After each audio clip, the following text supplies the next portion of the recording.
அடிப்படையில் ராஜா அவர்களுடைய பேச்சுகளின் உரைகளின் ரசிகன் அப்படிங்கிற அடிப்படையில் அவர்கிட்ட இந்த பண்பு இருக்குமா அப்படிங்கிறது எனக்கு தெரியல. அந்த பேச்சுகளில் வச்சு பார்க்கும்போது அவர் எல்லா உரையாடல்களிலுமே வந்து மிக சிறப்பாக சமூகம் சார்ந்த பார்வையோட மிக சிறப்பாக பேசக்கூடிய நபர். சாதி மதங்களுக்கு அப்பாற்பட்டு நம்ம அதிலிருந்து விலகி இருக்கணும்னு மாணவர்களுக்கு போதிக்கக்கூடிய நபர். அதே மாதிரி ராஜா அவர்களுடைய இந்த விளக்கம் அந்த குற்றம் சாட்டிய நபரால் ஏற்றுக்கொள்ளப்படவில்லை. அப்படிங்கும்போது ராஜா அவர்கள் பொய் சொல்கிறார் அல்லது இதை மழுப்புகிறார் அப்படிங்கிற மாதிரி பல தரப்புலையும் விமர்சனங்கள் வருது.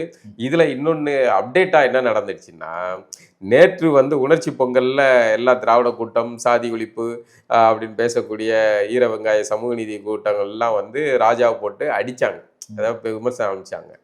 ஆனால் டக்குன்னு இன்னைக்கு கலா நிலவரம் எப்படி மாத்துறாங்கன்னா, இல்லை இது அவதூறு, அவர் அந்த மாதிரி இல்லை, அவர் அப்படியாக்கும் இப்படியாக்கும்னு மாத்துறாங்க. ஏன்னா ராஜாவை கேள்வி கேட்கக்கூடிய இந்த நபர்கள் எல்லாம் ஸ்டாலின் அவர்கள் கவுடாவா அப்படின்னு கேட்டப்போ பதுங்கு குழியில போயிட்டாங்கன்னு நம்மலாம் வந்து கேள்வி எழுப்பினோம்ல.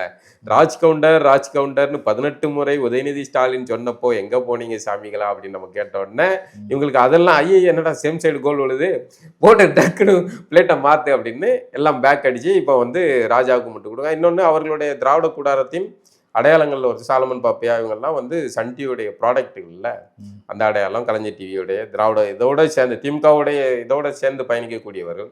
ஸோ அந்த பிம்பத்தை தகர்க்க வேணாம் அப்படின்னு அவங்க ஒரு மாதிரி பூசி மொழுகிற மாதிரி நகர்வு நடக்குது. எது எப்படியோ ஒன்று, இந்த மாதிரியான ஒரு பொதுத்தளத்தில் இன்னொருவரிடம் போய் நம்ம வந்து சாதி கேட்பது அநாகரிகமான செயல் அப்படிங்கிறது உண்மையில அண்ணன் ராஜா அவர்கள் இப்படி ஒரு கேள்வி கேட்டாரா இல்லையா, நம்ம அவரை வந்து நமக்கு எதுவும் உண்மை தெரியாத பட்சத்தில் அவரை வந்து நம்ம இது பண்ண முடியாது. அவருடைய விளக்கம் இருக்குங்கிறதையும் நம்ம பதிவு பண்ணுறோம். அதே சமயம் அவருடைய அந்த குற்றச்சாட்டை வைத்த அவர்களுடைய கருத்தையும் பதிவு பண்ணிடுறோம்.